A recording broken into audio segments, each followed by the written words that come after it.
And we're live, brother. How you doing? Hey, pretty good, man. Lots of sunscreen. I think we were protected this time, man. It was me and you reminding each other we needed some sunscreen. It was hot, like hot spring game. I think what it got up to about 90 degrees, sitting on the visitor side over there. But had a really, really, really good time. Actually had to come back and watch, the spring game on the TV multiple times today. Just kind of go back and see what happened so that we could talk about it a little bit today. But it had a wonderful time. Had an opportunity to meet and greet some guys yesterday. Got to meet Jordan Thomas. Never met him face to face before. Talked to him a few times. Got to meet him, and then shook hands with Malik Murphy. Welcome to him to the 40 acres. I guess he was sitting with a couple of guys from, it looked like the Westlake football team, I think is what it was. Connor Robertson, and then I think a kicker, and then a linebacker from Westlake. So got to leave. He was, I think, taking a picture every 30 seconds or so, as we seen from where we were standing at. You get to see him every 30 seconds. Another fan going up to him, taking another photo. Man, your thoughts, man, on spring game? No, it's just great to be back in the stadium again. Like you said, got great seats. We pretty much sat on the 50, about probably 25 rows up. And like you said, watch the ball game for the first time in a long time with fans. Before we got in the stadium, got a chance to meet a couple of guys who view our show and actually sat with one through the duration of the football game. But then, like you said, we got a chance to catch up with Jordan Thomas, a chance to meet Malik Murphy, and like you said, 3 or 4 dudes from Austin Westlake at the same time.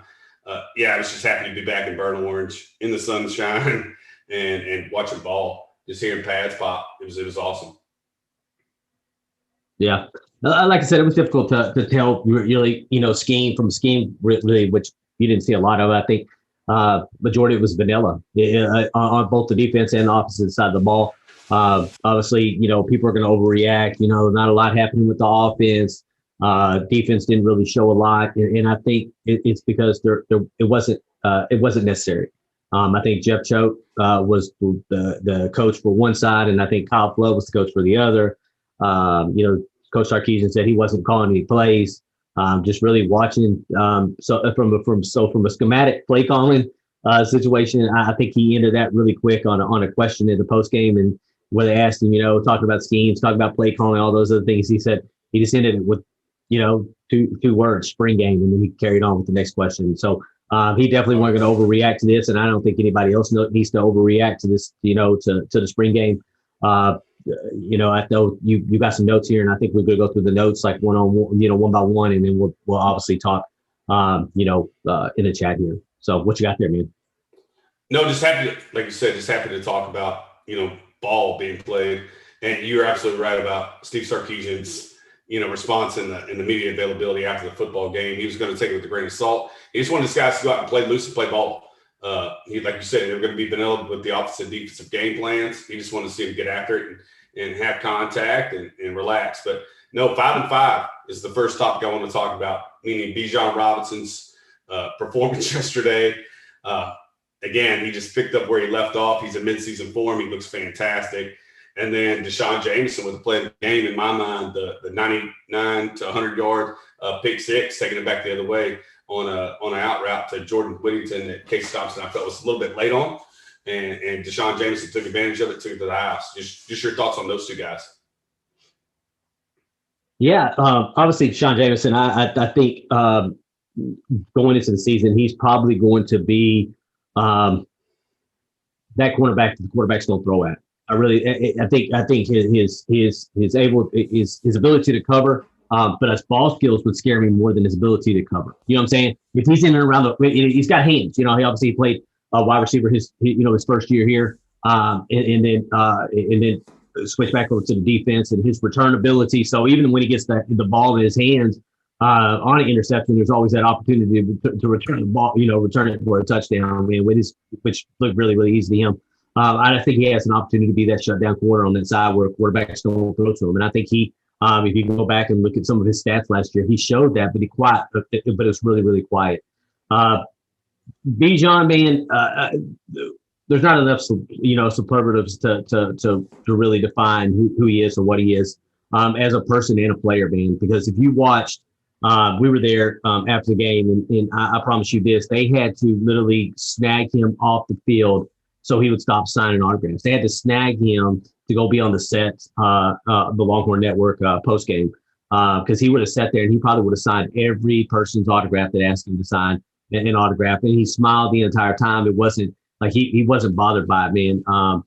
But on the field, man, I know me, you, and one of the other guys, man, that listens to the channel. April kind of sat there up in the seats and kind of talked a little bit about who he was, and I think 247 has him as a comp to Kamara.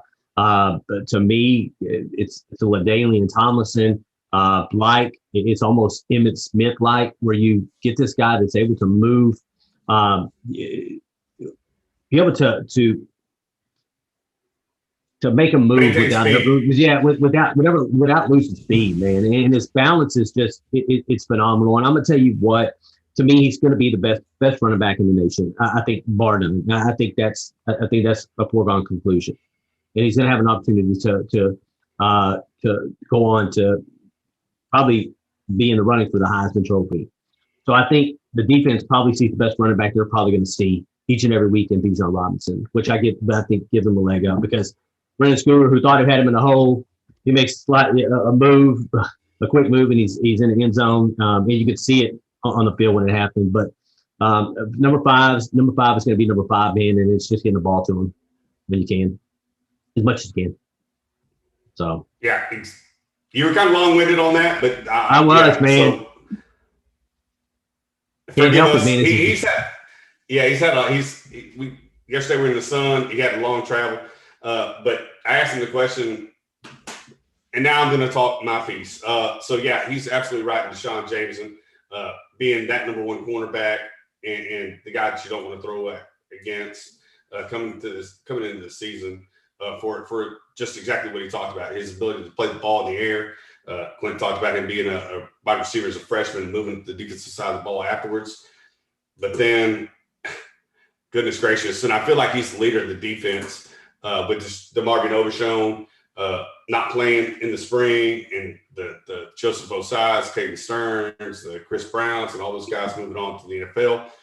So I wholeheartedly agree with everything Clint said as far as Deshaun Jameson. And then, yeah, Bijan, like Clint said, is going to be a Heisman Trophy candidate. The leading running back probably in the voting at this point. There's nothing he can't do. Again, Clint talked about his off the field kind of stuff and how he deals with people and just being a great kid overall. But his talent on the football field is unmatched. Like his ability to see the hole, hit the hole with great balance, never lose speed, through cuts that he makes, because they're always so subtle. He doesn't have to herky jerky, stop on a dime to make a cut. He maintains his speed through the hole. Like Clint said, Brendan Schooler came up in the hole. He just sidestepped him, got to the outside, and it was 5-on-5. In that particular play, I think it was the first or second play from the scrimmage, 9-yard run. That Deshaun Jameson tackled him on the boundary. But yes, just a phenomenal athlete, phenomenal kid, and we're lucky to have him. And like I said, that 1-2 punch of him and Roschon Johnson going into the season. They talked about it on the Longhorn Network. I watched the game twice today, almost the third time right before we came on. The same things. You're going to ride Bijan Robinson and this offensive line as long as you can, and then use play action RPOs off of their skill set to make big plays in this offense. Yeah, since we're talking about RPOs, I guess let's talk about the quarterback situation, man.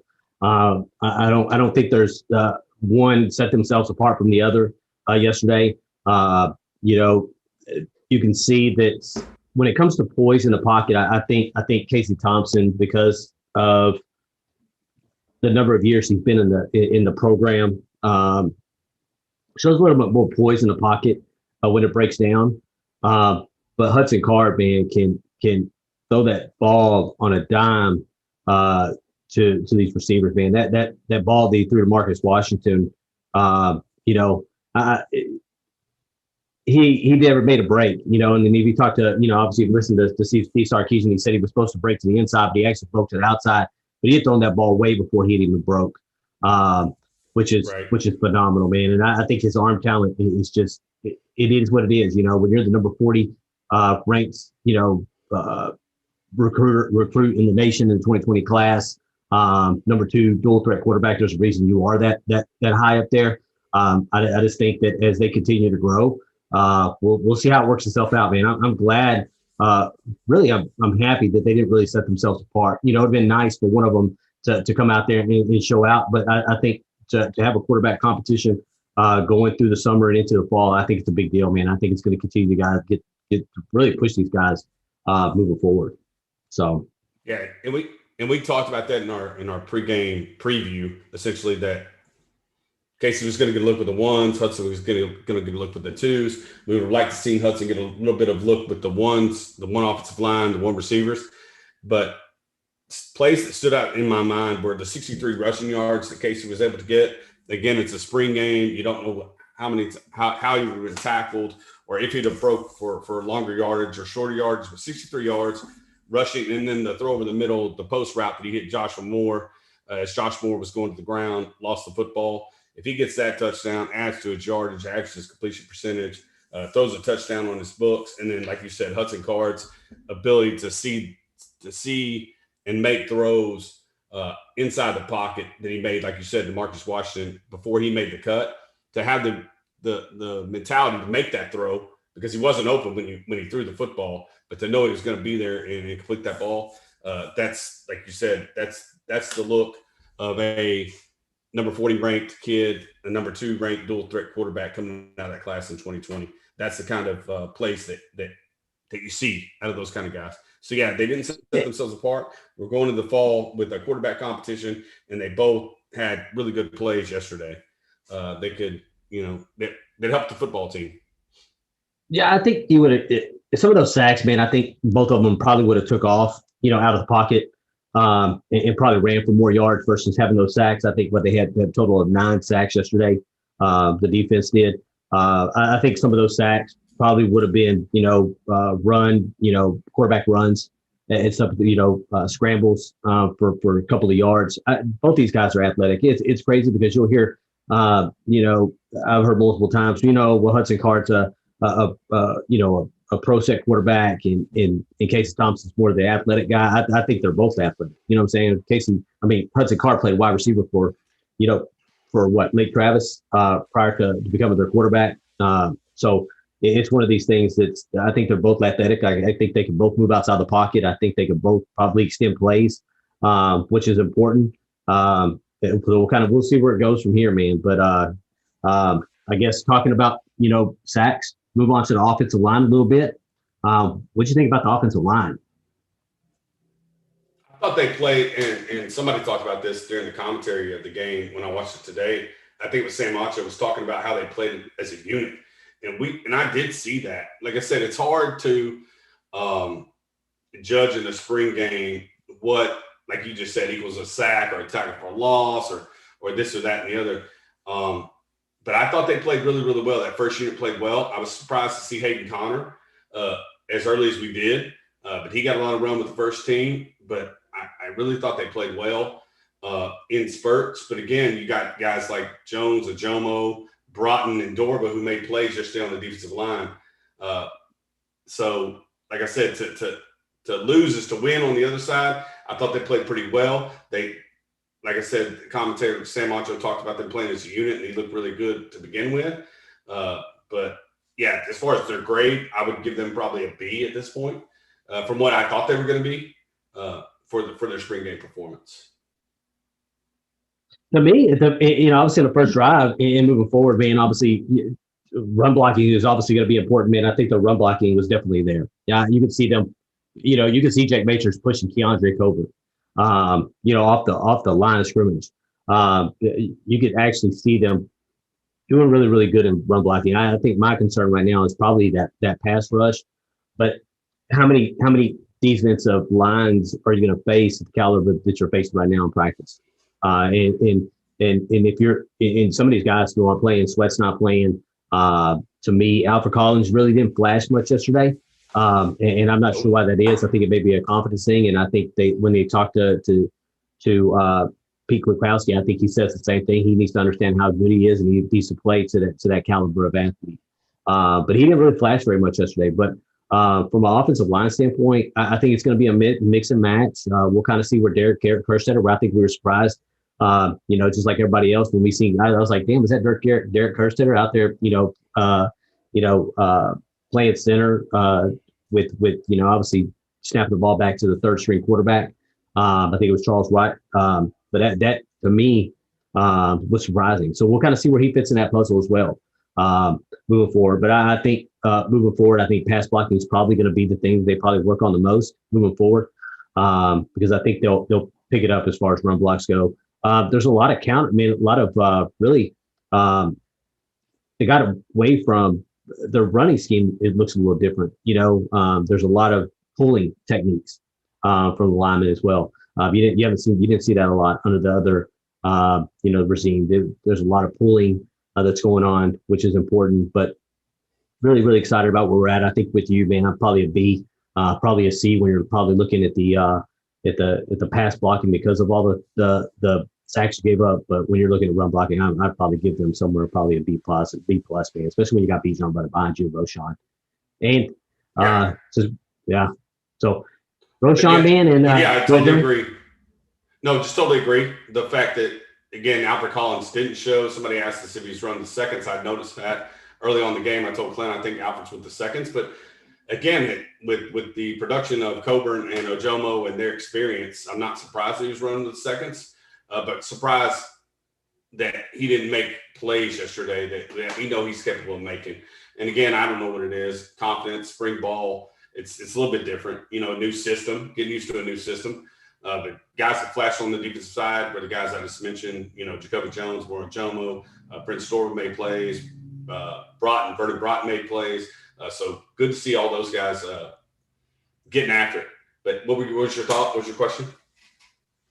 No, I was going to just add to what you're talking about the defensive line in ones versus twos. You're going to need all these defensive linemen, rotating out when the season comes. It really doesn't matter who start with the ones, who start with the twos. Once games start, because they're going to be rotating so much anyway. I just think that he made one of his guys, man, that plays bigger in under the lights than he does at practice. Some people are really good at doing that.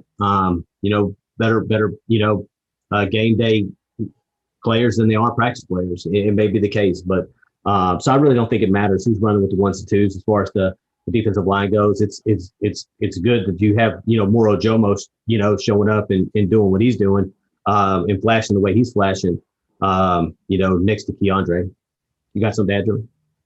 No, just because FP hopped in here, welcome from that perspective, about the pulling linemen, because the last regime brought in guys that can move and were undersized. That's how you take advantage of that. You get them out on the edge, you pull them to one side, you take advantage of numbers. Versus man on man, hat on hat, when you've got a 6'5", 6'6", 335, 350 pound guy where you're blocking man on man. A lot of times, what you can do with the undersized lineman is get them downfield, like pull them to one side, put them on backers, put them on defensive ends, and then get to that second level.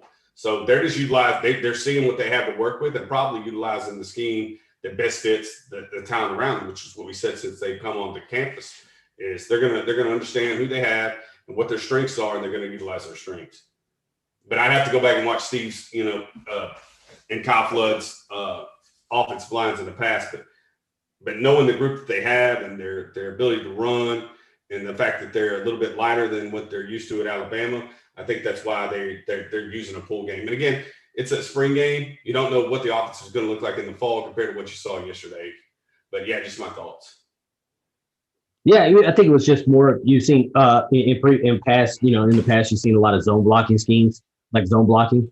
To me, this is just a lot more movement on the offensive line. And again, this is going to be your bread and butter, man. That offensive line and moving guys back is what's going to have to be your bread and butter this year. And we'll get to that in a minute, man. Onto the tight ends, man. Seen Brewer, seen Wiley. I think Brewer caught a pass. Wiley caught a pass. Juan Davis caught a pass. Hams caught a pass. I think each top four guys, man, that you at tight end all caught a pass yesterday. Man, that Juan Davis, man, I think he's going to be something special, man. And Gunnar Helm, he looks like he's probably should be maybe a sophomore, junior in college with his size. He looks like a college tight end, man. So we'll kind of see what they do with Juan Davis moving forward. I can tell you that it looked like they ran a lot of I guess 12 personnel, a lot of 12 personnel, and then I love it 12 personnel, and then moved back to 11 personnel, and then went to 10 personnel, back to 12 personnel. I think in one particular point, I might have seen 22. I think there was 2 running backs and 2 tight ends at one particular point, with Gabe Watson as the fullback. I think, right, at one particular point, maybe. I thought I seen it. Not sure. Yeah, no power. Maybe you have number 5, you have number 2. Like you said, you saw a 31 lineup as a fullback. You saw 2 tight end sets with Cade Brewer and Juan Davis a couple of times. Like, what was surprising to me is when Lowell Galindo asked Steve Sarkisian about where Jatavian Sanders was going to play, he said he's going to start him out on offense. And they joked about him being an offensive coordinator, so offense was going to win that battle to begin with primarily. But, yeah, there's a ton of talent in that that tight end room. Jatavian Sanders with these 2 kids that you saw yesterday, the sky's the limit for this room. Absolutely. They can block. That kid's huge. 85 is a big kid who can do a lot of damage in the run game and catch balls down the field. And Juan Davis, same kind of deal. I wouldn't be surprised if maybe he leaned out a little bit and they moved him outside, kind of in that LJ Humphrey sort of role. People are comparing him to LJ Humphrey, and I could see that. But yeah, interesting, very interesting. Yeah, I think it's important, man, because I think there's some games, that we played over the last couple of years where we couldn't take advantage of the tight ends, but we didn't take advantage of the tight ends. And I think Right. I think tight ends at this particular point is probably one of the strengths on your team. Both from a blocking standpoint, but also from an athletic standpoint, man, getting these guys in space and, pushing Wiley. They pushed Wiley out yesterday. You've seen them push Davis. It's to me, flexing these guys, these big tight ends, and putting them in space against smaller defenders, man, like Iowa State did to Oklahoma last year. Go out there and box these guys up, man, and turn around and catch the ball. But I think you're going to see a lot of 12 personnel moving forward. One, because of obviously the running backs, and then 2, because their ability, and then 3, because I think probably if after yesterday's game, probably the most underwhelming position group was probably the wide receivers, man, yesterday. I don't know where we stand with the wide receivers. I know Jake Smith's still out. Missed, Joshua Moore. I think if you go back, and I'm not sure if you go back and look at that touchdown, if you go back and look at that pass from Case Thompson, it might have been a touchdown. Just too many drop passes. And I forgot about Malcolm Epps, man. Malcolm Epps, tight end room too. But if you're looking at wide receivers, who are the guys who are going to stand up? Obviously, you got Xavier Worthy, Michigan. Michigan, I guess you could call him a decommit, a guy that got released from his letter of intent is now 2021 commit for the University of Texas, who happened to be the number 8 wide receiver that runs like a 10.55. In that 2021 class, is now committed to Texas. It's probably going to be a big deal, man. And he probably looked at the spring game yesterday and said, "This is probably an opportunity for me to commit, because what do they really have out there, man?" I just didn't see it. I was underwhelmed by the wide receivers yesterday, and I don't know if it was because it was just a bland form of offense. You didn't see a lot of the motion you expected to see. But your thoughts on the wide receiver, man, moving forward? No, you covered it pretty well. Like, I feel pretty good about 21, 4, and 6. Again, Josh Moore dropped the ball, and he didn't drop the ball. Like, he had it after going to the ground, and then it kind of popped up the combination of Schooler hitting him and him hitting the ground in the end zone. It popped out, but I think Troy O'Meara, when he gets back up to full speed, Jordan Whittington again made plays yesterday, a couple plays, and then Josh Moore. I feel okay about the wide receiver core, but yeah, bring a guy in like Worthy, Lexus. You're going to have Casey Kane coming in. There needs to be more splash plays. We need to talk that all gas, no brakes. The gas needs to come from this receiving core. And like I said, it has the potential. It just needs to break out. And again, you got 2 kids that are playing quarterback that are relatively inexperienced. You have a line who's shifted and is learning a new system. So I'm not making excuses for them. I'm just saying that I think there's room to grow, and I think they can get there with 21, 4, 6, 7 coming back, and then 16, Cavante Dixon, he make plays. He has the ability to make plays. It's just, like you said, more consistency. And when they get the ball in their hands, Marcus Washington can catch the football. Just as simple as that, But I think the potential's there. I think they're good athletes. Just need to make plays. And yeah, Guy Money continues to show up. We talked about that yesterday. He's your possession receiver at this particular point. Guy Money is your possession receiver. And I think, people are talking about, and I think from that perspective, just talk about Coleman's got to challenge him in particular on that. What we've seen from where we're sitting at on the visitor side, when Marcus Washington dropped that pass and he turned around and went down the field and then ran into Josh Moore on that punt, he got 2 earfuls. And I think that's important, man, to get these guys, when they come off the field, give them an earful and teach them what they need to see. And I've seen that from a lot of coaches yesterday as they're coming off the field. I feel like, with past coaches, you didn't see that. You know what I'm saying? They came off to the field, they went over and did what they needed to, but there wasn't a lot of getting in their ear and letting them know, hey, it's not okay to do that. It's not okay to do that. But yeah, that was a bad series for Marcus Washington, a really, really bad series for Marcus Washington. But I think right now, 4, 6, 21 are probably going to be your starters, moving forward. And we'll see what Xavier Worthy comes in is able to do. He may push for one of these number 1 spots. Obviously, Jaden Alexis coming in, played fairly well, man. He can create space, definitely create space. You can tell how fast he is. But when you've only had 15 college practices, there's a lot still to learn. So there may be a big uptick in where he's at, coming into the fall as well. So I think I just underwhelmed, but I think as we move forward, there may be a reason why Jatavian Sanders is going to start off on the offensive side of the ball versus the defense side of the ball. Because right now, that's where I think Sarkisian has the most question marks. It is really on that wide receiver core. I think that is where a lot of his questions lie at this particular point on the offense. Running back, Roschon. Now you got Gabe Watson who could come in and be a third back. With Roschon and Bijan, the way he ran yesterday. I think right now just the wide receiver core on the opposite side of the ball is where really our concern should be moving into the summer, into the fall.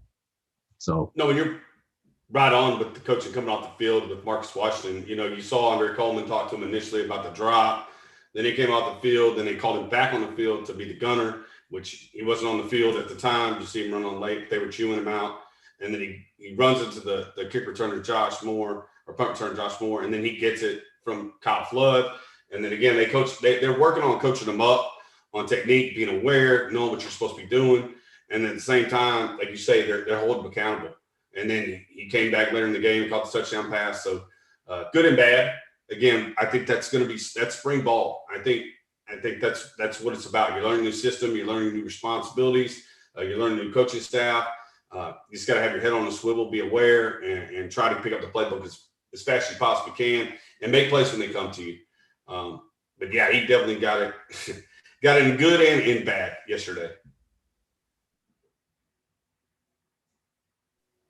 Yeah, again, from the offensive side of the ball, again, Steve, obviously Steve Sarkisian is going to be the one doing all the play calls. Didn't have anything to do with that yesterday. It was a very vanilla brand of ball. You didn't see a lot of motion in and motion out, motion in and motion out on both sides of the ball. I think it was just very basic. Like I said, if you weren't on here before, he was asked a question in the post game, about play calling and all these other things, the schematics and this and this and this, and he just left it at two words. He said spring game, and that was the end of that conversation. It was over before it started, and I think that's where he puts it at right now. They're going to go back. They're going to look at the film. They're going to see what they've seen yesterday from the opposite side of the ball. They're going to go back. They're going to bring each player in one by one, tell them where they stand at, what they need to work on moving forward. Get them there June 1st. We had an opportunity to meet with Jordan Thomas yesterday and asked him when he's going to be on the 40 acres. And he said June 1st. So they'll start June 1st and work themselves through summer. And then really we'll kind of see where we're at come August, September timeframe. So moving over to the defense side of the ball. Your thoughts, man, on the defense side. You want to start with, defensive line? Yeah, I mean that's who showed out the most to me.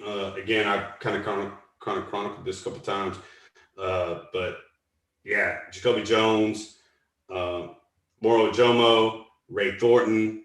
Who else do I have? Vernon Broughton making plays on the defensive side of the football. Again, they got beat up on that first drive pretty well. Casey drove the first team offense down the field, and they scored on Bijan Robinson's 4 or 5 yard carry. Consistently getting beat, like you say, man on man, hat on hat in the run game. But once that happened, or once that series was over, they kind of bowed their neck and played really well the rest of the game. And those guys that I just talked about made play after play. Again, consistently putting pressure on the quarterbacks to get them out of rhythm, moving in the pocket, stepping up in the pocket, to not allow time for the receivers. And again, when you're talking about the receiving core and the quarterbacks and their play, it's directly driven by your defense's performance. So the wide receivers couldn't get open. It's because your defensive backs were covering them, for 4 or 5 seconds, which is why Hudson was always on the move. Casey was on the move, throwing off their back foot. So when you get the bad, you kind of weigh it out with the good at the same time. But yeah, those guys impressed me. Yeah, and Tracy Williams, said it best in here. If Josh Moore would have caught that ball, we would have been all over the defensive backs, right? But it didn't happen. And it's the same thing with the offensive line. It's the same thing with the offensive line and defensive line. Offensive line to me did really well when it was time for them to run block. I think they run block really good against our defensive line.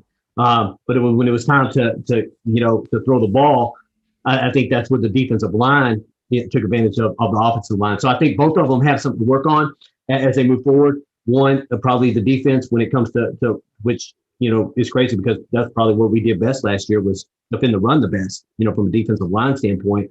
Joseph Asai was really your only guy that was able to be a rush end. And then really from an offensive line standpoint, they know they need to go work on pass blocking and so on and so forth. But to me, Prince Dorba flashing the way he did yesterday, Moro Jomo flashing the way they did yesterday, it just adds to me more depth to that defensive line I didn't expect. You know what I'm saying? Because you didn't hear a lot of those guys' names. And to me, you're talking about in Vernon Broughton made multiple plays yesterday, multiple plays in space. So if you go back and look at the defensive line where we already thought we had depth and experience, to me, I think you're starting to add to that. And I think by the time the transfer portal ends at the end of this, around probably the 26th, 27th, 28th of May, when people start graduating, I think you'll start seeing them add to that depth. But to me, that defensive line really looked really good yesterday. They just need to get off blocks a little faster and get to Bijan a little sooner to me. But and we did talk about that yesterday. Is we feel like we've got Jacoby Jones and Ray Thornton as our 1 and 2, and then you got Dorba, and it looked like Jet Bush was coming out there as your 4th guy. I'd like to get another guy in the transfer portal to play that rush end. Again, we got Devin Richardson today, the New Mexico State to come in. Was an all-conference guy at New Mexico State his freshman year. The kid from Klein coming in. But I think he's going to play that more inside backer, outside backer at that second level, not really the jack linebacker. So yeah, but really like to find a rush end or a jack linebacker in this transfer portal before the fall if we possibly could. But yeah, got guys like Jordan Thomas coming in. We talked to yesterday. We had on the program a couple of times. Really love this kid. Byron Murphy from DeSoto coming in to shore up that interior of the line, and then guys who you could call hybrids in the Derek Harris Jr., Maurice Blackwell, Terrence Cooks coming in this 21 class to kind of help out on defense. Because again, this was a very defensive-driven class, the 21 class.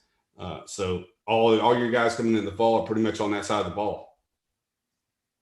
Yeah, I think when you talk to the majority of the defensive leaders, man, they've asked Keandre, they're asking DeMarvion, they're asking all these guys. They're like, hey, what type of front are you going to run? And it's odd, even 3, 4, 5 guys, down linemen. At one point, DeMarvion Overshown, I think, gave it away. And if you probably go back and look at Washington, you'll probably see a nose tackle probably playing a defensive tackle, probably playing linebacker at some particular point in some kind of crazy package that Pete Bukowski has.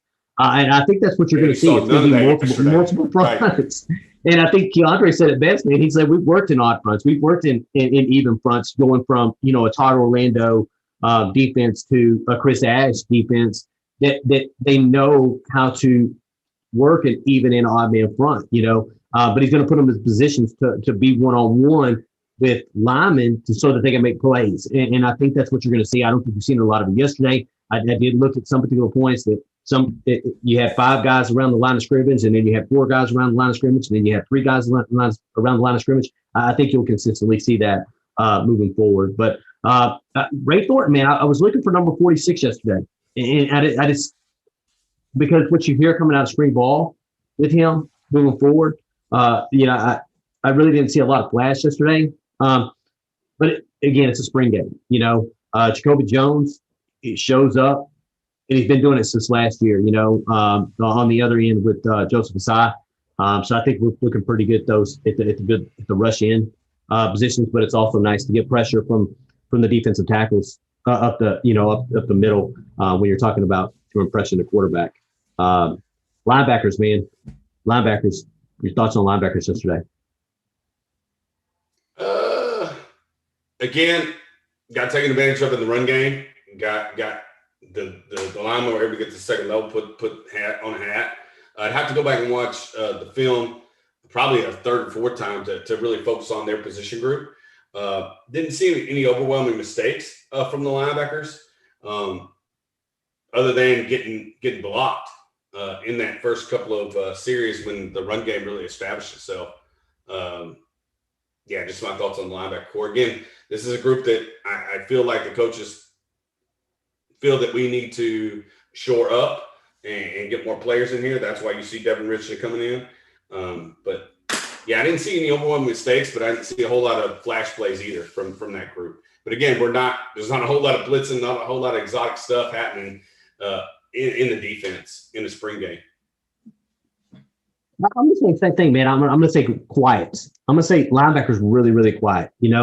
I can tell you, David Benda, he can tackle in space. That's important. To bring down an individual like Bijan Robinson in space is probably one of the harder things to do. And it sounds like that David Benda, from what Bijan talks about, is probably the guy that probably gives them the most difficult time, which is important. Jalen Ford didn't really see much out of 41.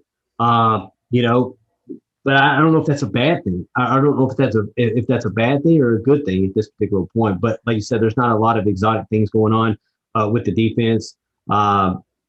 It's just really, really quiet there. And I probably have to go back and watch it again just to key in on the linebackers to see what the situation was, because it like somebody said, it's always good if you don't hear the defensive backs' names. The problem is when you don't hear the linebackers' names, it's more than likely the defensive backs that are making the plays. Either that it's the defensive line, or the secondary that's having to make the plays if you don't hear the linebackers' names. That's the reason that DeMarvion Overshown had 60 tackles last year. You know what I'm saying? And people say, well, you don't hear a lot from, Caden Stearns or BJ Foster or Jaron Thompson. You really don't want to hear from those guys, man. Because if they're making tackles, somebody got to the third level. You know what I'm saying? If they're not coming downhill. So it's to me, I'd probably have to go back and watch them to kind of look at it. But I think that's a position that's probably going to have to be, like you said, shored up during the offseason with probably, transfer portal guys. Again, you're going to get DeMarvion back. So we'll kind of see where those linebackers go moving forward. Secondary, man. Secondaries. Go ahead, Jeremy. Positive. I knew you were going to go. It's positive. You returned the pick 6. You look like you have depth in the secondary with the young kids, Dave Arian, Keaton Crawford, Darian Dunn got played. I asked Clint, where's Anthony Cook at one point in time? Because I expected – I'd forgotten he switched from 4 to 11. But Chris Adamore played well. Again, good with the bad. If the receivers are quiet and not making plays, generally that's because the defensive backs are doing what they're supposed to do. Again, Brendan Schooler, tough catch, like you guys said, the post to the end zone to Josh Moore. But again, they got beat, but they made contact with the receiver along the ground. Ball pops out. You better get used to it. Looks like 14 being your strong safety. It looks like your safety combinations at this point are Brendan Schooler is your starting strong safety, and Jaron Thompson is your free. And then your corners that started the ball game were Deshaun Jameson and who was on the other side? Clint, help me out. I know Chris Adams was in the so Jameer Johnson. So it was Thompson and Jameson, and then Thompson. Sorry. Thompson, and Schooler, but and then Adamora at the nickel. But sometimes, man, they bring Schooler down to the line almost in a nickel is a nickel corner on multiple. If you go back and watch that they'll bring 14 down almost to play a nickel corner around the line. It looked like they had 3 safeties in there at one particular point, or they actually moved Adamora back, I think, to strong safety. If you go back and look at it, Jaron Thompson at 3, they had Adam Moore at strong, and then they actually brought Schooler down to play the nickel in the box. The box safety, which was pretty cool, man. So you kind of just seen them rotate around, but that guy, man, he's fast, man. He's fast and he's ruthless, and it may be a spot where he sent BJ Foster back to the twos, man. Quick, fast, in a hurry, But we'll see what happens with that, man. But definitely excited about that defensive back because you have individuals like Darian Dunn still out there. Jameer Johnson, hell, they didn't even throw to Jameer Johnson's side. 31, I don't ever think he had the ball ever thrown to his side. Lengthy, tall freshman cornerback is running with the twos with Darian Dunn, and then you also have Keaton Crawford, number 21. Jade Barron, I think, number 27. So these guys, man, there's a lot of defensive backs, man. And then you have, Ismail Ibrahim coming in this class. But yeah, definitely excited about these defensive backs. Coffee was 27, and Coffee's 27. Okay. Barron's 23. But Coffee made plays too as an incoming freshman. Early enrollee made plays as well. I really love the secondary and how they're starting to look. And Tracy's right on, man. DBs look really good when defensive linemen are getting pressure. That, like I said, you take the good with the bad. If wide receivers aren't making plays, it's because quarterbacks aren't on time. And the rationale for that is the defensive linemen are getting to them and shaking them, and then the secondary is doing their job of keeping them in coverage. So from that perspective, him and Tran, it just looked like they finished filming their video. Definitely be looking out for that today. We'll be definitely looking out for that today. We definitely want to hear their thoughts, man. And I thought about after we had left yesterday, man, I wish we had a DM'd FP, man, while we were there, so we at least, met face to face and in person. We definitely need to do that at some particular point. Hopefully we can, do a show together, maybe moving probably after the fall, man, getting ready for the season. I definitely would love to do a show with those guys, man. But to me, I think that's important. I think like Maddox says, he was talking about, the defensive line complementing the defensive backs. And that is absolutely the truth, man, because when you're pressuring these quarterbacks to get the ball out of your hands, you got individuals like Jameson that are playmakers, and then Thompson, I think he's had 5-6 interceptions during the spring. I think that's the only thing our defensive backs really lacked was the playmaking ability, man, to be able to turn your head and make a play on the ball. But yeah, definitely excited about these defensive backs, man, moving forward, especially in the Big 12 pass happy,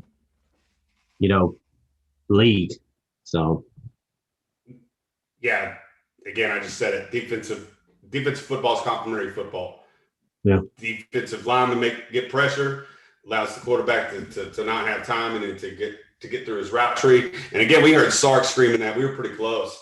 We heard Sark screaming that and pointing that to Casey and Hudson several times during the football game. Get through your progressions. And that same thing we're talking about kind of happened. He's a little bit late on that out route to Jordan Whittington. He didn't work through his progressions. He locked in on Whittington as the guy that he wanted to throw to. Again, that's time and down in distance because it's in the close to the second half. You only got so many seconds to get a playoff because you don't want to get the guy tackled in bounds because again you're going to use up your last time out at that point in a real game scenario. So going to the end zone was one thing, but getting through your reads and Sark, you can hear him hollering at them consistently. Hey, if this guy's not here, go the next. And if you don't have any alternatives to get the ball out of bounds. But yeah, that was all caused by the defense. So question for you, Trevor, man. experiment with Adam Moore at safety and bring Cook to the nickel on the first team. Because Adam Moore looks like a safety, man.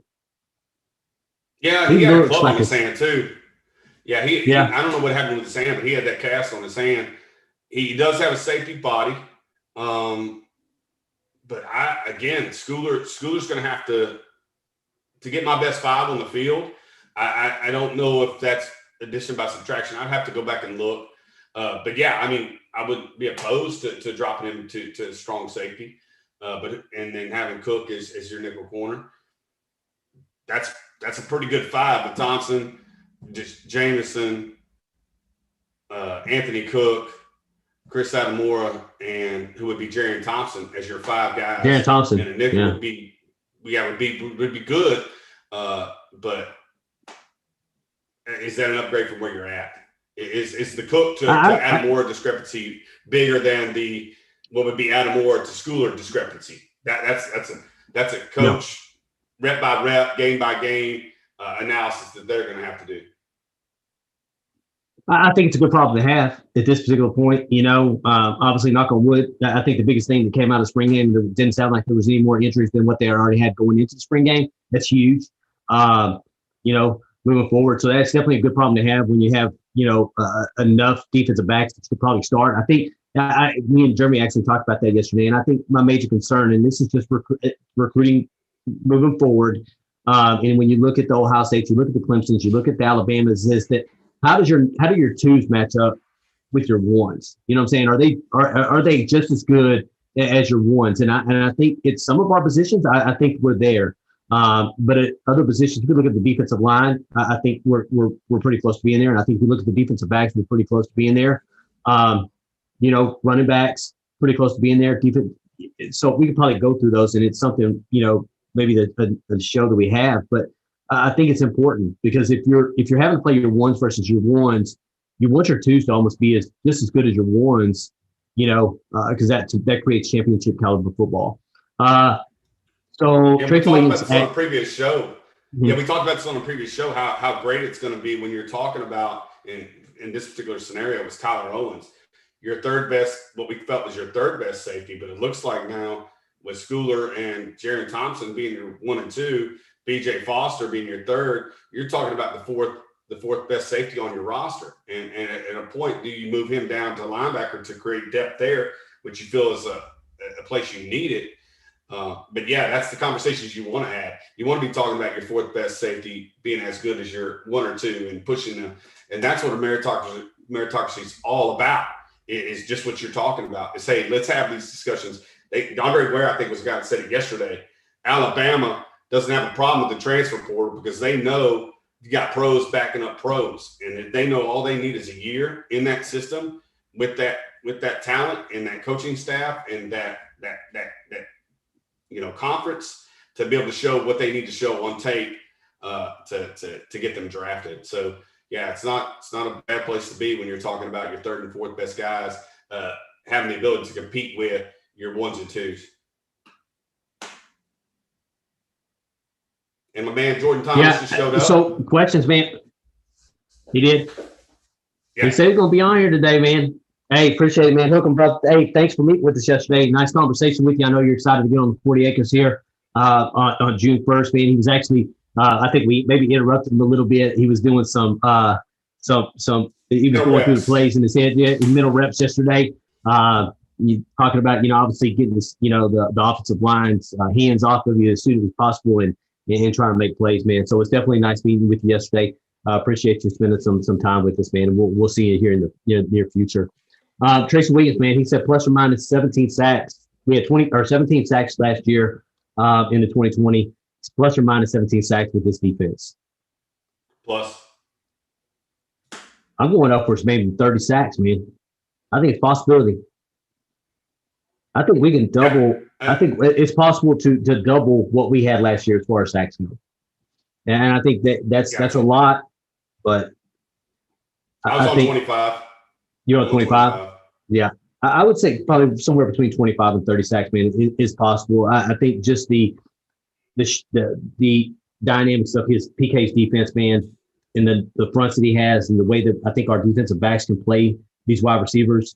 Mono a mono, I think it's going to give us an opportunity to make more plays behind the line of scrimmage than we have in previous years, without having to create situations in order to get a rush. Does it make sense? Like, I don't think we have to blindly just send people to get a sack versus actually creating pressure without doing it with just 4 or 5 guys up front. I think it's possible. And if you're going off last year's stats, you're going to get a couple extra games, non-conference. Because remember with COVID, you got a couple less games. So I think you can get 17 to 25 pretty quickly with just adding a couple extra games. And then if you get the production you thought you were going to get or think you're going to get, you can possibly get to 30. Pretty easy. Jason Preston, he said, I hate that OU picked up Gray. He's pretty good. I believe that his name he came in from Tennessee. It's where he transferred from into Oklahoma. But it's not a bad thing at this particular point, Jason, because I'm going to tell you what, Texas is going to be doing the same thing moving forward with the transfer portal. They're going to be looking for guys that are going into the transfer portal in the positions of need, which are probably, I would say, offensive line, linebacker, and probably wide receiver at this particular point are probably the 3 needs out of the transfer portal moving forward. Your thoughts? Yeah, what'd you say? What was your 3 positions? Offensive line, linebacker, and wide receiver. I don't know that I need 16 to step up. I need 7 to step up, 21, 6, and 4 to do their thing. I don't need any more wide receivers on this campus, dude. Like, I've got enough scholarship wide receivers at this point. That's not a position of need for me. We rarely disagree, but I disagree with that one. Offensive line, yes. Linebacker, yes. Safety, give me another safety. But yeah, wide receiver, I've got 16 scholarship dudes, 3 coming in. I think you may lose a couple to attrition in the transfer portal. But I don't see the need to bring in any more. Again, with 21, 16, 4, 6, 7, and the kids coming in and worthy now, I don't see the need for another wide receiver. I don't. I think my thoughts on it is, again, you got 16 guys, with those 16 guys good fit. There's a reason he went out there and got Xavier Worthy with 16 guys already on campus. Yeah, do they fit his? Does he fit what he wants to do as an? Are these wide receivers a fit for what he wants to do for the offense? Do I think 4 healthy number 4? Do I think that Stark can put him in a position outside, inside, coming out of the backfield, flexing out, doing whatever he needs to make him the number 4 that we thought he was going to be? Absolutely. Yeah, I'm still question. Yeah, a question. Jake Smith probably a question for me at this particular point.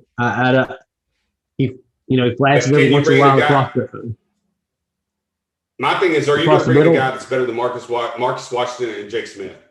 I don't know that you can bring in a transfer guy. Now, you may, I don't know who's going to be out there, but I don't.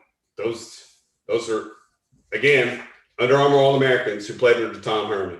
And I don't think Tom Herman's scheme gave them an opportunity to do what I think Steve Sarkisian's scheme will allow them to do. Again, 21-6, I'm going to keep saying 21-6, 4, 7, 16, 15 is enough for me. And then you got 83, who you said is the possession receiver right now, who continues to make plays against one of what we feel like is the best cornerback group in the conference. Wide receiver is not a position of need for me. It's not. I think offensive line, yes. Linebacker, yes. The safety. Wide receiver is the biggest concern for me at this particular point. Until somebody shows up and shows that they can consistently get space from a defensive back and make big plays, it's a concern for me. It is a serious concern for me. I would love to have seen O'Meary play yesterday, not hurt. You know what I'm saying? Without a black. I think this is a spring game, and again, we'll talk after the show, but I think this is a spring game overreaction. The defensive line got the same thing you're bragging about the defensive line doing is consistently getting pressure on those young quarterbacks is the reason why those receivers didn't make plays. The same reason why we're touting Deshaun Jameson in the secondary is the reason why those receivers didn't make plays. I think you have a good receiving core that doesn't need an infusion of a transfer. If I can get, again, I'm trying to build the best 85 guys, and I think I have 6 or 7 quality receivers. I don't think I need an 8th or 9th receiver when I need a 2nd or 3rd linebacker or 4th or 5th linebacker at this point. And I don't know if I have 7 or 8 linemen. It's just, these are arguments that I guarantee you that PK, Steve Sarkisian, Kyle Flood have every coach's meeting. Because I guarantee you, like when Steve Sarkisian said yesterday he was starting Jatavian Sanders on offense with like the tight end room that we have, Gunnar Helm, Juan Davis, Jared Wiley, Malcolm Epps, Cade Brewer. That's probably the same type of arguments that they're having that we're having right now. Yeah, absolutely. And again, this is I think like they're talking about here. This is the same conversations they're having, man. Is what do we do with these? What do we do with these guys, man? These 16 guys, because there are 16 guys being on scholarship, 15 if Kennedy Lewis leaves, or really back to 16 with Xavier Worthy. So what do they do? And how do they get the best out of them? And was it under development from the last regime that didn't put them in a position to play well? And we'll see how we go moving forward. So it may not be the case. But there's a reason you went out and got Xavier Worthy, and Xavier Worthy was excited to come to the University of Texas because he had talked to Sarkisian. He was talking to Sarkisian when he was at Alabama, and you're number 8 wide receiver in the 2021 class. He runs a 10.55, got 10.55 speed. Come on, say this. Come on through 40 acres. So. Yeah, you say this all the time. He's the 61st best player in the country. Like you just said, he's the number 8 receiver in the country. He wants to come here and play for Sark. You don't turn him down. My point is, now that you have him, I don't see the necessity to go out and grab a transfer portal guy that I don't think could play as well as Marcus Washington and Jake Smith, who at this point are your 6 and 7 receiver choices, and then Kyle Money being your 8. I think you have enough folks there. And again, I don't think we're going to see rotations from Steve Sarkisian that we did from Tom Herman in the previous administration. Like, why are you pulling these guys off the football field? They're producing. They're hot. They're doing their thing. Like, keep them out there. Unless they tap their helmet and ask them off, then keep them out there. Yeah, I think that's what creates that attrition too, man. I think you'll see those guys, know that they're not going to have an opportunity to go, and then they'll enter the transfer portal, and that'll kind of, dwindle down that number of wide receivers you have, because I think it is a crazy amount of wide receivers you currently have on campus. Lots and lots and lots of them. And then you have a lot of, I think, probably the preferred walk-ons we've seen too, So I would love to, I'm going to have to go look at it. I'll probably go count them after this. I just want to know how many exact wide receivers we have on the 40 acres at this particular point. But yeah, I think Mark Leopard said, wide receiver fine. He's agrees with you. Wide receiver fine. Wait until starts the scheme and call plays. Get these guys open. And it may be a scheme thing, man. Scheme thing where he's not, where they didn't have an opportunity to be on one-on-one to create space and get open. Definitely speed is what we need. What do you say? Mark Lever's also said Worthy is a redshirt, is a freshman who can redshirt. Jeffrey K said we have way too many. Mark Snell said Sarkisian said Sanders to receiver first. I don't know if he's going to play flex tight end. Wide receiver, we'll just kind of see where he goes there. And then people bringing up Juan Davis. What do we do with Juan Davis, man? He's kind of that intermediate guy between defense or really tight end and wide receiver, man. So no, in my mind, if you bring Sanders in to play that flex tight end, then Juan Davis goes outside. I think he has the ability to. Again, I think he's that. He has that LJ Humphrey body. Just don't utilize him before his senior year, please. And I think this coaching staff will take care of that. We talked about that yesterday in the stands. But yeah, I think if Sanders comes in to play, comes into that tight end room, I think Juan Davis goes to the receiver room. I looked up Juan Davis today. I actually went back and looked up his information from Everman. I think that's outside of Fort Worth or something. Mm-hmm. He actually played quarterback. He was quarterback mm-hmm. for his high school football team. Yeah, so he definitely got that. Yeah, it's crazy. So because he was an athlete coming out of high school as a recruit, man. But definitely excited to. But hey, little overreaction at the end there with wide receivers. Probably it's good that we have that on the thumbnail, on the live thumbnail there. Overreact to the spring game, because that was definitely a good one, man. With the wide receivers, good talk, man. But again, these are the conversations the coaches are having behind the scenes, trying to figure out who the best players are going to be, who are the best 11 on the opposite side of the ball, who are the best 11 on the defensive side of the ball. And I don't think at this particular point, I think we're about to hurt some people's feelings. I really do. As they start meeting with these players moving forwards, one-on-ones, they're going to have to be honest with them and tell them where they stand on the football team. So we'll see what happens moving into the summer, and it may happen. Some of this conversation we're having may happen sooner than later. But definitely excited. You know, it was really cool get back at DKR yesterday.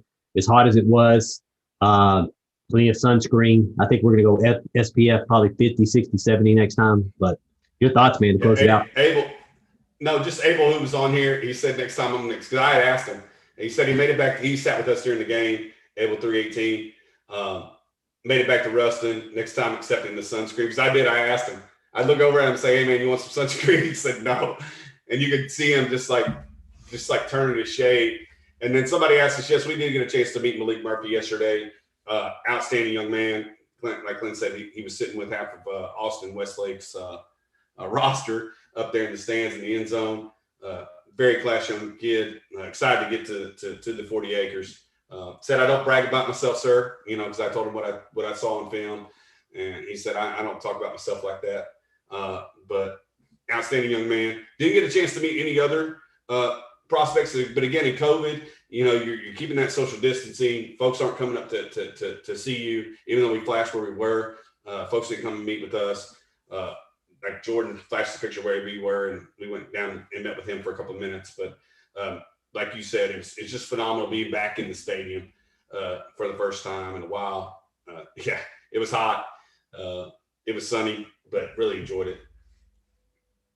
Same thing, man. I shout out to Odd Future, man. He was he's one of the guys we had an opportunity to talk to yesterday. We're actually standing in that line by the fire sale, and he was on the phone, and he looked up and he realized who we were, and we just kind of had a conversation with him and Abel, and so definitely appreciate him stopping us out there. Yeah, again, we were just out there talking ball and really just talking quarterbacks and what they were going to look like, you know, before the spring game and so on and so forth, man. Really had a good time. Definitely. Steve, I keep saying this, man. I keep saying this, but me and Jeremy definitely need to get on here with you and train at some particular point, man, and do some kind of show, you know, just to talk ball, man. If it's just talking ball for an hour, man, and it's just like that's what we need to do, like a round table or something, just talking college or Texas ball and football. But definitely excited, man. Anything else before we get off here? No, the comments are just rolling in. They're spot on with all their, you know, Juan Davis has got a ton of potential. They liken him to LJ Humphrey. Yeah, take advantage of the speed in the secondary.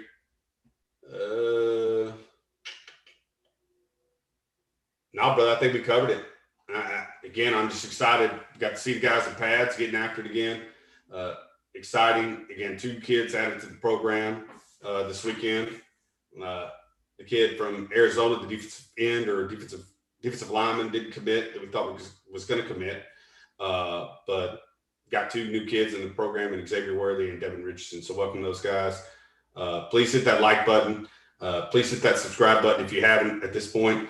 And if you big Horns fans out there, if you know other Horns fans that don't know anything about us or Fanatic Perspective or the great channels that are out there on YouTube, please let them know we're here. Because again, this season is going to be exciting. The coaching staff, you can tell it yesterday. There's a 25% capacity. There was still a lot of electricity and excitement in the football stands.